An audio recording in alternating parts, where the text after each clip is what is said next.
Halo, halo, apa kabar? Assalamualaikum warahmatullahi wabarakatuh. Senang sekali bisa kembali menjumpai Anda semua dalam program Off the Record, membaca berita di balik berita, dan masih terus bersama kami, saya Hitsu Arif. Dan saya Agipeta, senang sekali menjumpai Anda kembali dan kita akan terus mengupdate berita yang Ya, telah lalu, tapi juga ada berita-berita yang baru. yes. Oke, saya jujur dalam situasi yang semakin prihatin melihat situasi di dalam negeri itu ya, Mbak. Kasus Pertamina Ya. itu ya sekarang ini ya, kasus minyak oplos, korupsi dan kemudian dugaan ya kecurigaan terhadap minyak oplosan apa BBM di Pertamina itu kok tiba-tiba membuat bangsa ini kelihatan kehilangan kepercayaan gitu terhadap perusahaan yang menjadi kebanggaan kita sendiri gitu ya Mbak Agi. Ya kan kalau dulu-dulu orang itu tetap dalam situasi apapun ketika ada pom bensin dari negara-negara lain misalnya kita ingat BP terus kemudian Petronas termasuk Shell ini kan orang tetap nggak mau beralih ya Mbak dari Pertamina itu ya. Tapi sekarang apa nih fenomenanya terjadi orang rame-rame meninggalkan Pertamina dan kemudian antri di Shell karena Shell yang paling banyak ininya ya Mbak Agi ya. Terus kemudian beredar di meme itu di meme-nya itu orang bilang bahwa beli Pertamax dapatnya Pertalite, terus pilih Prabowo dapatnya Mulyono gitu di sana. Jadi itu udah sampai dikait-kaitkan ke soal politik begitu Mbak Agi. Iya, memang ini dampak sosialnya luar biasa sekali ya. Ini menggelinding dengan sangat cepat begitu di Yes. mana-mana. Mm, Orang itu kemudian menghindari sebisa mungkin menghindari SPBU Pertamina begitu Mas mm, Irsu, mm, mm, terutama di daerah-daerah yang memang ada alternatif SPBU lain. Dalam hal ini ya mm, memang Shell alternatifnya karena Shell setidaknya ada 200 lebih ya mm, SPBU Shell dan itu tersebar di Jakarta, Banten, Jawa Barat, Jawa Timur, Jawa Tengah nggak ada, di mm, luar Jawa nggak ada. Bahkan kalau saya perhatikan, itu yang namanya netizen, yang dari Bali, yang dari Palembang, dari Kalimantan, ayo share, bukalah SPBU di sini, kami di sini apa namanya membutuhkan karena di sini tidak ada alternatif dan kita terpaksa harus membeli Pertamax yang rasa Pertalite itu tadi begitu. Dan mereka membuat meme, mereka membuat video juga begitu Mas Hersi yang kemudian diunggah rame-rame, baik itu berupa antrian di Shell maupun antrian mereka yang walaupun ada nih ada video anak muda Mas Hersu, ini menarik. Jadi dia membuat semacam sindiran gitu ya, dia ada di depan SPBU Pertamina dan kemudian sepeda motornya mogok ceritanya. Ini kan namanya mm, dia membuat konten ya, dia mengatakan, waduh ini lupa membeli bensin. Tapi tempat bensinnya jauh begitu sementara backgroundnya itu adalah SPBU Pertamina. mm. Jadi saya terpaksa harus mendorong ini sampai ke apa SPBU berikutnya begitu. Ada-ada aja nih lupa isi bensin, mogok jadinya. Mana pom bensin masih jauh. Yalah, dorong aja. Ah, Ini kan menohok banget dan ini anak Ya. muda. Ini Gen Z kalau melihat dari Mm, mm, wajahnya begitu Mas mm, Hersu. Jadi mm, sekarang memang sedang terjadi degradasi kepercayaan atau distrust terhadap Pertamina. mm. Belum lagi apa namanya viral lagi yaitu kejadian di mana maungnya Pak Prabowo Iya yaitu betul itu. Tadi saya nggak ngeh itu. Apa ceritanya itu Mbak Agi? iya, Maung Pak Prabowo ini sebetulnya kejadiannya sudah bulan Oktober tahun 2024 lalu. Waktu Mm, itu juga viral, di mana kedapatan ada yang mendokumentasikan ketika saat tengah membeli kendaraan, diduga ini adalah kendaraan presiden ya, karena ketika itu kan baru diproduksi 4 dan 2 itu mm, dipakai oleh presiden dan wakil presiden. mm, Dan itu kedapatan Maung ini tulisannya Garuda membeli di sebuah pom bensin swasta yaitu Shell mm, dan ada yang memvideokan dan viral. Di situ kemudian banyak sekali yang menyayangkan bahkan sekelas presiden pun tidak percaya kepada Pertamina. Ini kan belum terbongkar soal mm, Pertamina mm, mm, oplosan. mm, Dan mm. sekarang yang kejadian bulan Oktober tahun lalu itu kembali viral lagi, diviralkan lagi. Orang Iya. kalau mengingat-ingat. Mm. Dan kemudian banyak sekali yang menduga tidak hanya satu dua ratusan bahkan mungkin ribuan itu yang mengatakan apakah ketika itu Pak Prabowo sudah tahu bahwa Pertamina ini dioplos sehingga akhirnya dia Masa Pak membelinya di Prabowo Shell. urusannya ngisi bensin sih? Kasihan Pak Prabowo itu yang memutuskan mungkin bukan Pak Prabowo yang Iya, memutuskan iya. itu Oke, ini sebagian memang ini apa. makanya itu membuat saya jujur sedih melihat situasi semacam itu ya. Orang sekarang justru tidak punya bukan nggak bangga ya, tidak percaya lagi itu terhadap terhadap flag carrier sendiri. Kan itu kan salah satu perusahaan yang jadi kebanggaan bangsa ya, Pertamina itu.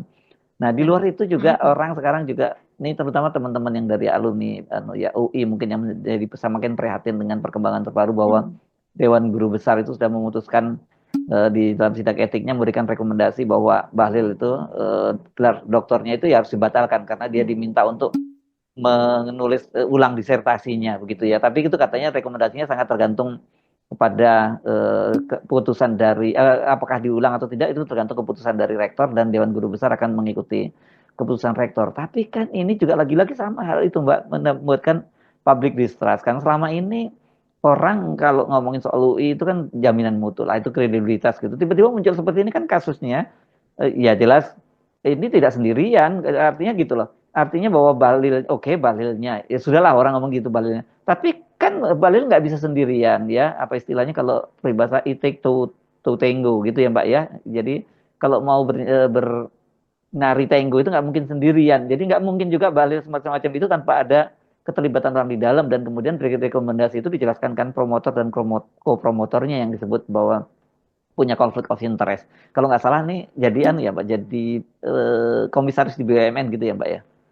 Betul, komisaris di BUMN, Mm-mm. salah satu Ya, promotornya begitu Mas ya, Yersu. Jadi ya Bahlil ini, dan kita harus melihat bahwa Bahlil ini adalah ketua umum Golkar dan dia mm-mm. juga, ya Ketua kan, Golkar, orang Menteri jadi SDM lagi ini kalau urusan apalagi betul. ada urusan mau bagi-bagi tambang ke apa ke ke perguruan tinggi walaupun sekarang dibatalkan gitu rencananya ya. Jadi memang saya juga mikir ngapain sih orang seperti Balil ini tetap pengen juga pakai pakai gelar doktor walaupun dia suka diledek-ledek oleh Pak pernah bukan suka diledek pernah diledek Pak Prabowo kampusnya nggak ada Mhm. di Google karena di Jayapura ya dan Jayapuranya itu pun bukan Betul. juga Uncen ya kalau Uncen pasti ada di Google gitu ya. Tapi sebenarnya Mhm. kampusnya dia pasti juga ada di Google. Tapi kan ini Pak Prabowo, kita tahu lah gaya Pak Prabowo, ya, suka roasting orang gitu. Tapi kan dia udah jadi ketua umum Golkar, dia menteri SDM, menteri yang cukup memegang portofolio yang sangat strategis. Tanpa gelar doktor pun sebenarnya dia sudah harusnya dia sudah terhormat harusnya ya Mbak Agi ya. Kenapa dia mesti ngejar-ngejar lagi dengan cara-cara yang seperti itu? Karena eh, saya tahu kok bagaimana cara untuk anu gelar doktor di UI itu nggak mudah, itu berat, itu perlu perlu dedikasi yang waktu yang cukup serius, nggak bisa kalau sambil nyambi-nyambi seperti itu, nggak mungkin gitu loh.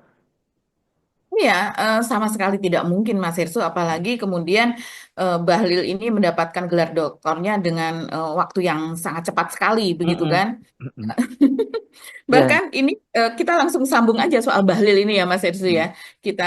Kita lanjutkan begitu. Jadi ada 4 kan Mas Hersu itu yang mm. disebutkan dalam dokumen risalah rapat Yes. rapat pleno Dewan Guru Besar tersebut begitu. Yaitu sebetulnya sudah bulan Januari, tapi ini memang sepertinya baru Di, dikeluarkan sekarang begitu. mm-mm. Ada 4, yaitu satu, ketidakjujuran data, Mm-mm. yaitu data disertasi diperoleh tanpa izin dari narasumber dan Betul. digunakan secara tidak transparan. Ini mengingatkan kita bahwa ada sebuah skripsi, berarti S1 ya, bukan S3, di UIN kalau tidak salah ya, Mm. Universitas Islam Negeri Syarif Hidayatullah Jakarta, begitu, yang isinya itu mirip dengan disertasinya Bahlil ketika itu sempat ramai, walaupun kemudian dibantah ya Mas Irsu. Dan juga ramai soal adanya joki. Jadi dia Oke, menggunakan untuk joki. interview anu ya, pengambilan data ya, itu ya. Ya, untuk pengambilan data juga untuk penulisannya Ya, begitu. Jadi dan kemudian orang-orang apa ya? Bolehlah Bahlil seperti itu karena namanya juga dia menteri, dia sangat sibuk. Jadi yang penting pokok-pokok pikirannya berasal dari dia, tapi yang menulis adalah orang lain begitu. Jadi banyak sekali pembiaran dalam hal ini yang akhirnya ketahuan Mas Hersu. Dan yang berikutnya adalah proses kilat. Bahlil diterima dan lulus lulus dalam waktu singkat mm. tanpa memenuhi syarat akademik yang sudah ditetapkan gitu. Sebelumnya sempat Ketika dibantah itu dulu ya waktu ribut-ribut itu ya Mbak ya. dibantah habis-habisan gitu, Mm. dibantah habis-habisan dengan dia, tapi sebelum mendaftarkan yang secara resmi, yang tertulis secara resmi, sebelumnya dia pun sudah mendaftar lebih dulu, Pak, dengan berbagai alasan lah. Mm. Kemudian yang ketiga adalah perlakuan istimewa, yaitu yang mendapatkan keistimewaan dalam pembimbingan dan kelulusan, termasuk perubahan penguji secara mendadak. Jadi pengujinya ada yang diubah secara mendadak pun nggak jadi masalah. Padahal kalau yang namanya S3 kan tidak bisa seperti itu, penuh dengan pertanggungjawaban itu disertasinya isinya. Dan kemudian 4, konflik kepentingan. Promotor dan co-promotor memiliki hubungan profesional dengan kebijakan yang dibuat Bahlil sebagai pejabat negara. Waduh, ini luar biasa ya pelanggarannya. Seharusnya kalau yang seperti ini, yang S1 saja kalau ketahuan dia Hmm. apa namanya menggunakan joki, itu ada unsur pidananya di Hmm. situ. Apalagi ini S2 tentu etika S3, dan moralnya lebih tinggi, S3 ini. S3 Hmm. apalagi begitu Hmm. kan. Ya, tapi yang saya itu heran adalah rekomendasi itu menyatakan bahwa itu hanya rekomendasi yang nanti diserahkan sepenuhnya kepada rektor. Kenapa mesti seperti itu? Karena dalam hal yang seperti ini ya, dalam masalah etika apalagi dunia akademis itu nggak sebenarnya harus jauh lebih keras, lebih gitu loh ya, lebih tegas gitu ya. Kan artinya Betul. kalau kemudian katakanlah rektor itu dia membatalkan rekomendasi itu, tapi citranya sudah tercoreng dan itu yang tercoreng bukan hanya Balil, tapi juga Universitas Indonesianya yang kena kan begitu dampaknya. Dan ini kan kemudian saya juga heran kalau memang seperti tadi kan ada empat rekomendasi kenapa itu ya. Kok yang dipersoalkan hanya soal penulisan disertasinya diminta untuk mengulang disertasi dengan tema yang baru. Artinya sebetulnya itu disertasinya dibatalkan. Tapi kan tadi dari rekomendasinya bukan hanya itu, ada soal perlakuan-perlakuan istimewa yang diberikan kepada Betul. Bahlil, terus kemudian ada waktu yang tidak sesuai dengan ini ya terlalu pendek gitu waktunya ya. Itu kan nggak cukup dengan dikompensasi bahwa dia menulis lagi disertasi ulang kan gitu. Iya, kalau kita melihat sih sebagai orang normal ya Mas Ersu, kita berpikiran secara normal ya seperti itu, begitu kok aneh nih ya. Dan kemudian juga harusnya transparan ya, hukuman atau sanksi yang diberikan kepada siapa nih namanya, coba saya buka dulu.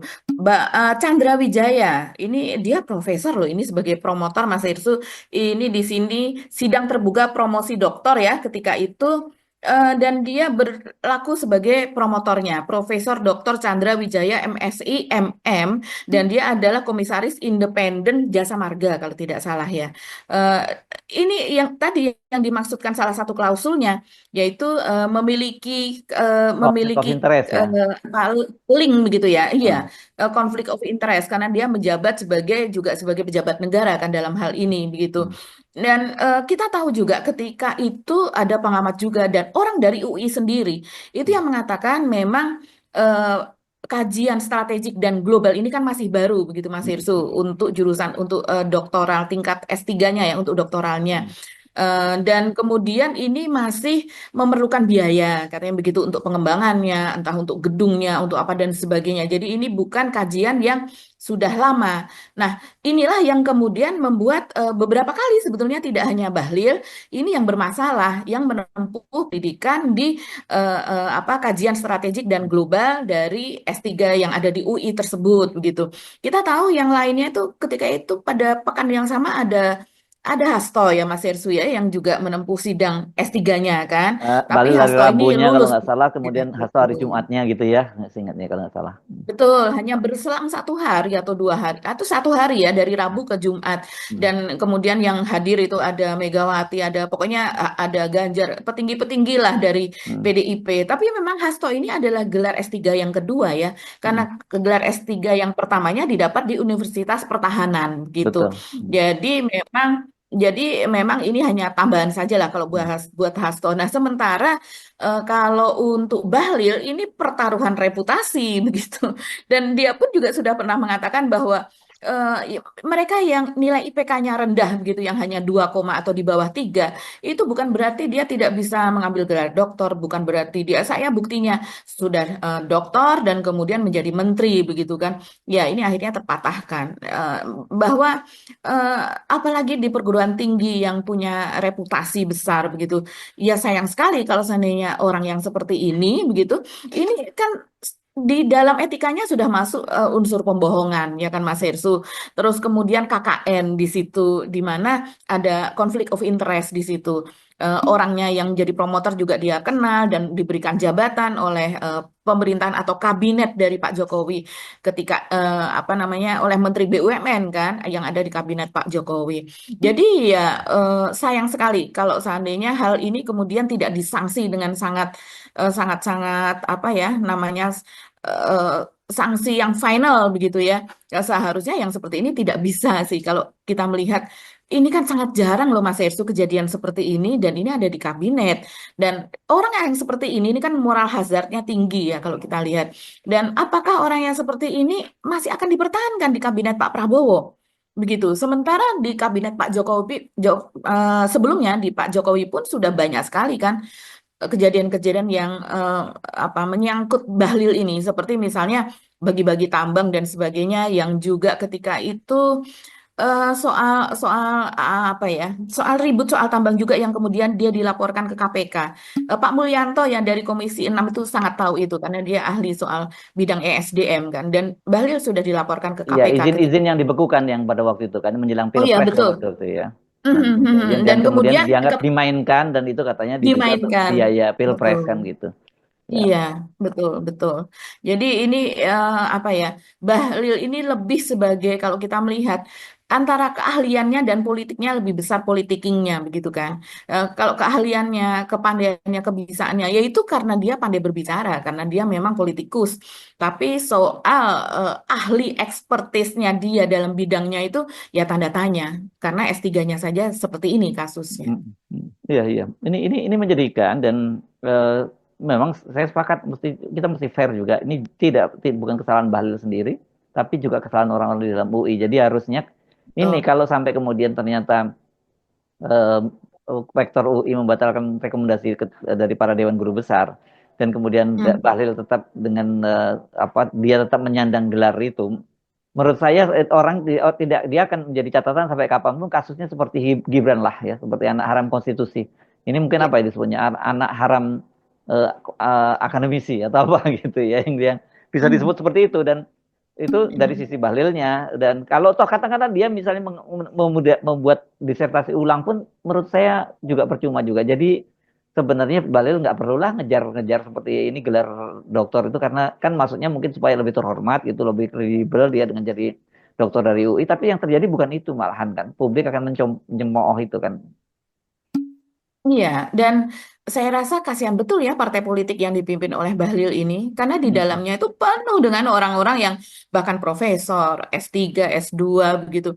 Jadi memang orang-orang yang pandai itu ada di Golkar, yang masih muda maupun yang sudah sepuh, karena di Golkar itu kan banyak yang orang tuanya itu dulu ada di Golkar, anaknya kemudian sekarang menjadi pimpinan-pimpinan di Golkar di pusat maupun di daerah gitu, yang orang tuanya profesor dan mereka aktif di Golkar sebagai politisi gitu di zaman Orde Baru dan sebagainya. Sementara ya kita tahu proses naiknya Bahlil ini juga seperti apa dan kemudian dengan dipakainya Bahlil ini sebagai menteri ESDM ini kan kita pertanyakan jadinya apa kredibilitas Bahlilnya sendiri, dia memiliki reputasi di bidang akademisi seperti ini dan juga eh, Pak Prabowo begitu kok bisa memilih dia begitu Mas Hersу yang sudah memiliki apa catatan-catatan di masa yang lalu di masa Pak Jokowi dan kemudian sekarang masuk lagi. Walaupun orang tahu bahwa ini adalah ya Bahlil ya pastilah titipan dari Pak Jokowi, orang kan mengatakan demikian. Hmm. Tapi ya Pak Prabowo, jadi kita melihatnya sebagai sebuah kelemahan dari Pak Prabowo juga begitu.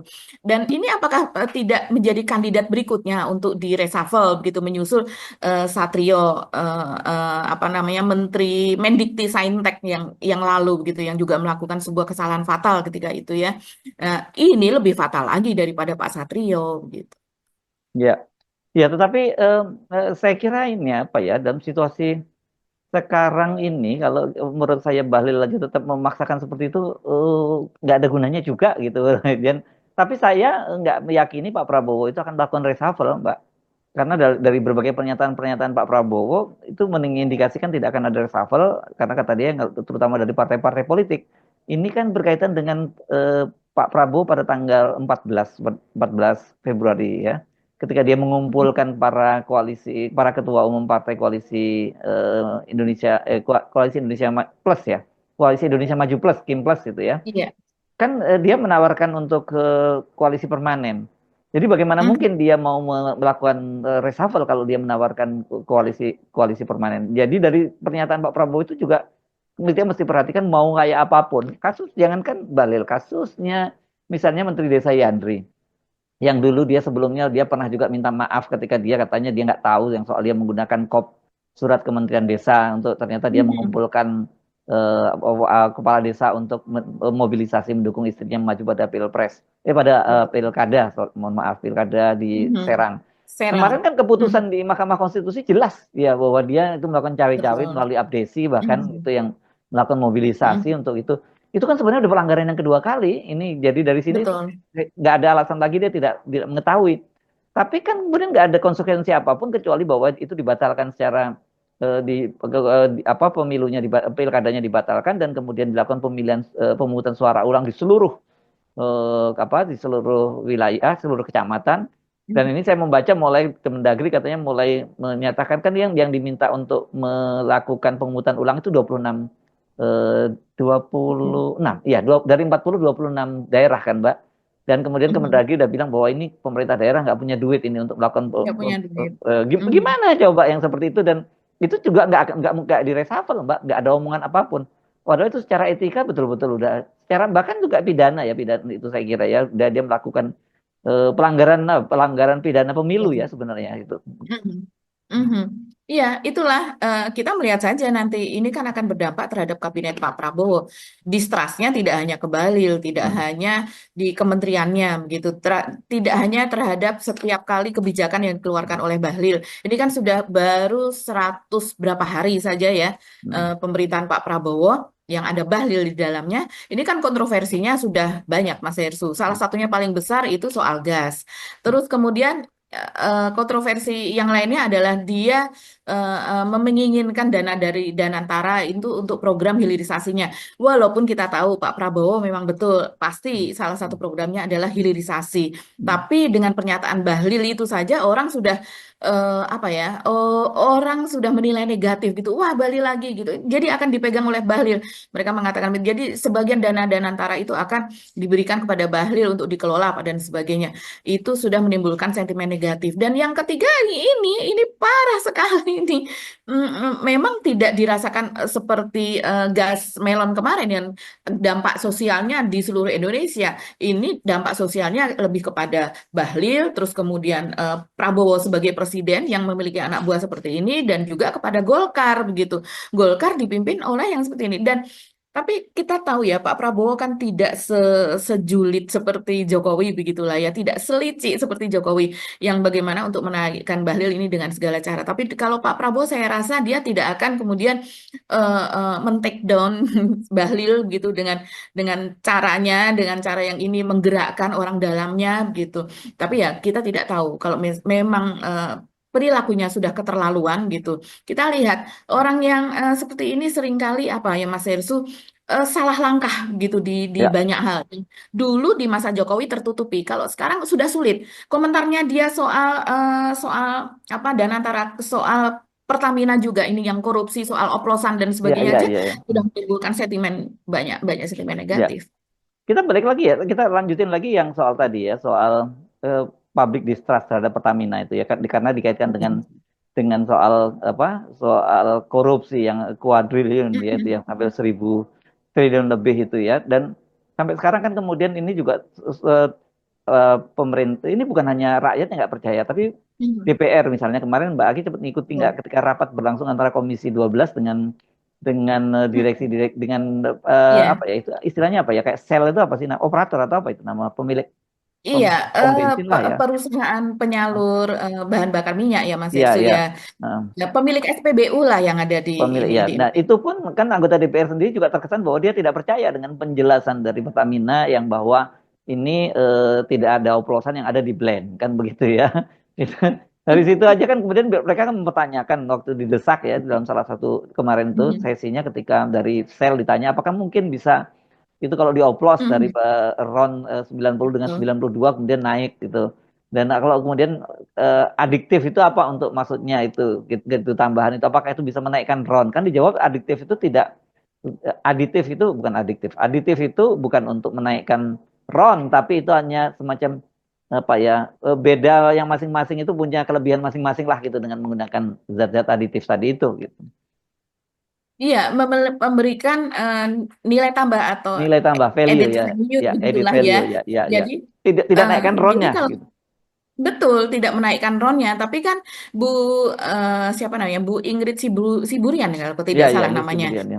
di Rut dari Shell begitu dia sangat hati-hati sekali menjawabnya Betul. sampai di Nggak berkali-kali berani karena ya dengan Pertamina. tidak berani karena Hmm. takut. Karena kenapa? Izin untuk memasukkan bahan bakar apa terus apa namanya bahan bahan bakar yang kemudian untuk diolah dan kemudian proses pengolahannya apa dan sebagainya itu itu tergantung kepada Pertamina, Mas Hersu. Hmm. Bahkan kan seperti yang kita ketahui, walaupun Pertamina itu membantah, tapi kita tahu bahwa seperti misalnya harga dari Shell untuk RON yang sama dan kemudian harga dari Vivo Hmm. misalnya atau dari BP dari British Petroleum begitu Hmm. itu kan memang nggak boleh sama dengan Pertamina, mereka harus lebih tinggi begitu kan. Hmm. Jadi memang bukan persaingan bebas begitu karena ternyata diam-diam itu ditekan gitu dan jadi kalau kemarin Ibu Siburian itu kemudian seperti jawabnya susah gitu Hmm. muter-muter padahal kita tahu bahkan untuk mengatakan tidak akan menambah ron saja dia bilang ya saya tidak bisa menjawab untuk pihak lain tapi kalau Hmm. di saya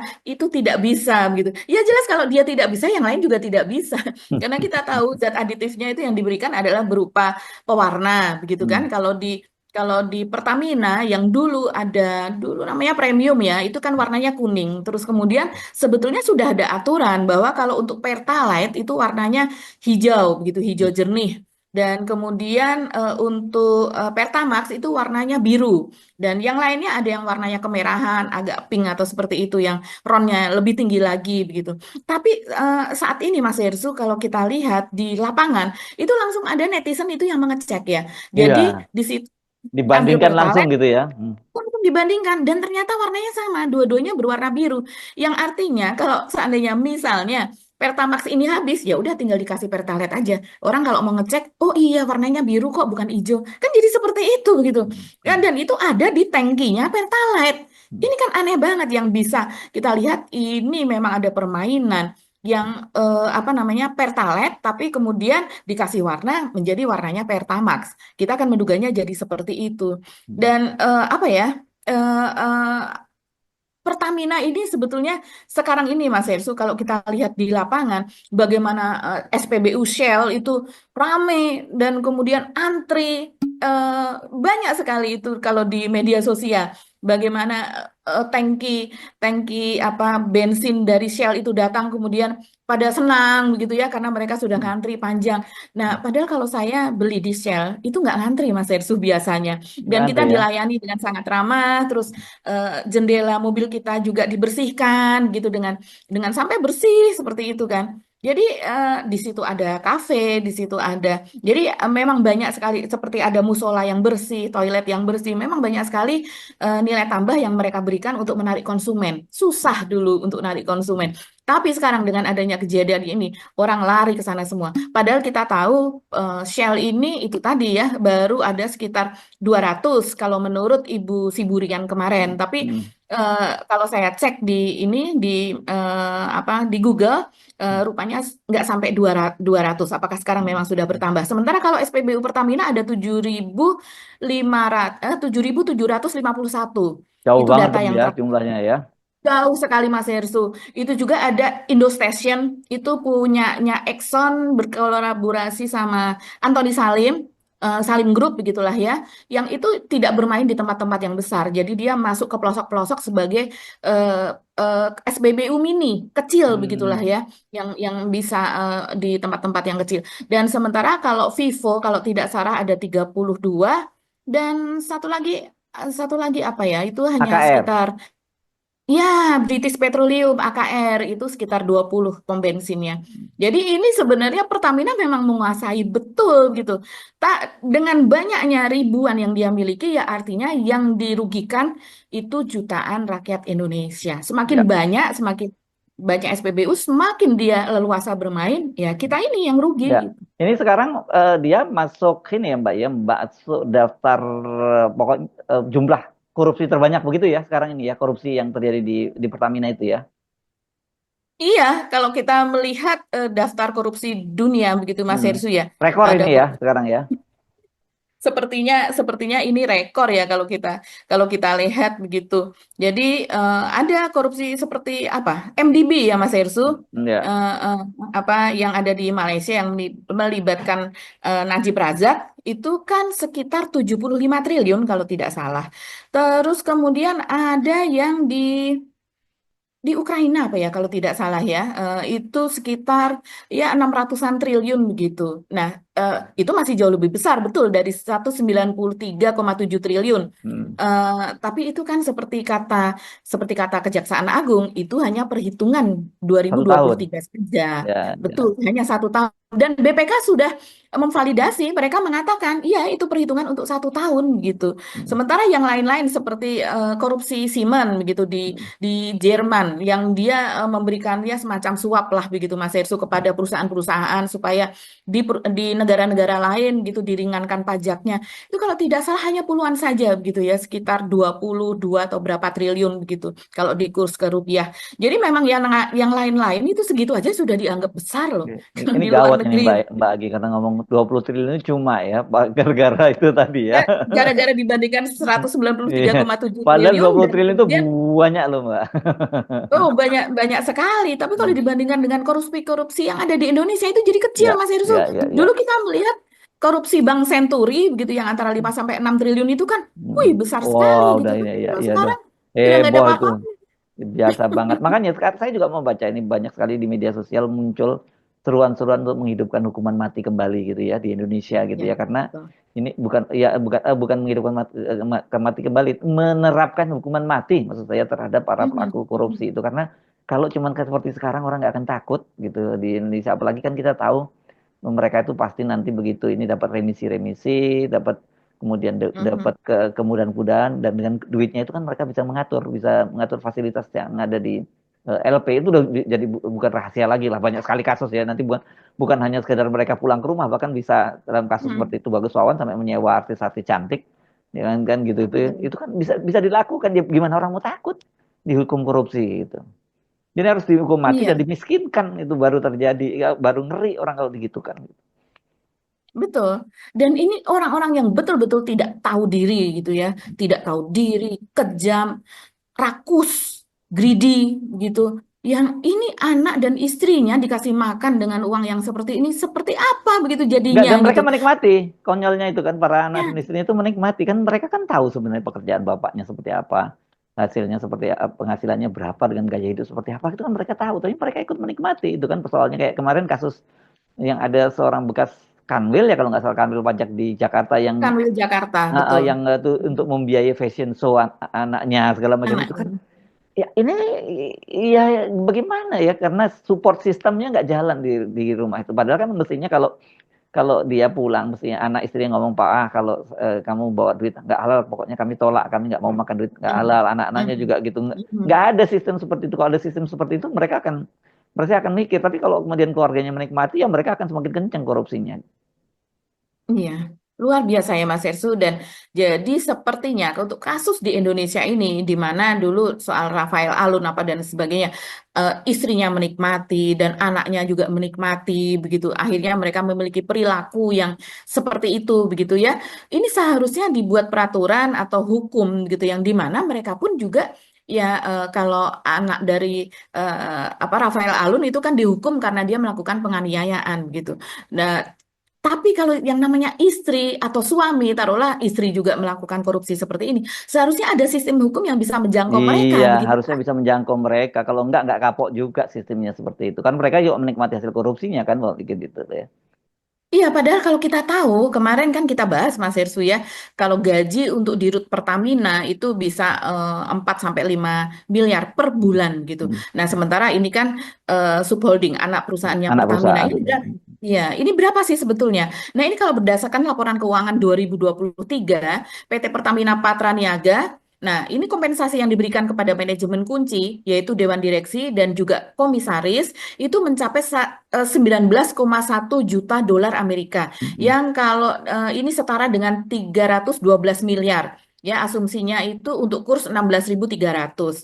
Nah, ini kemudian dibagikan, Mas Hersu, dibagikan secara merata. Kalau misalnya Hmm. dibagikan secara merata, berarti per orang mendapatkan 21,8 miliar per tahun. Padahal pembagiannya sama sekali tidak merata. Di Hmm. Root, seperti Rivasiaan, ini mendapatkan bagian yang jauh lebih besar begitu. Hmm. Nah, sementara direksi, ada berapa direksi itu ada di bawahnya, dan kemudian komisaris itu hanya sekian persennya begitu dari keuntungan ini begitu. Jadi sudah jelas kalau saya memprediksi ini gajinya sudah di atas 2 miliar. Karena Yes. gaji tok saja tanpa ditambahi keuntungan apa dan sebagainya sudah 500 juta. Itu dibocorkan oleh Ahok. Jadi ini betul-betul orang yang jahat sekali Dan kalau rakus seandainya kemaruk dia ya. kemaruk banget. Tega banget ngupload. Gajinya berapa? Bang, tolong bang. Kenapa sih Pak diupload? Bang, tolong bang. Gajinya kurang banget sama masyarakat tau nggak? Bang, tolong bang. Gajinya kurang ya Pak. Ngupload. Pak tega banget sih Pak. Kenapa diupload Pak?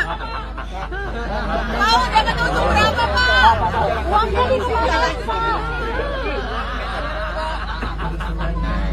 Pak, duitnya dikemanain Pak? Ya. Oke, makanya sebenarnya kita mesti dorong menghidupkan kembali hukuman mati khusus untuk para koruptor ini ya. Kalau enggak akan Betul. dihukum mati Betul. dan dimiskinkan gitu ya Mbak Agi ya. Ya, Dan keluarganya karena kalau yang ikut ya.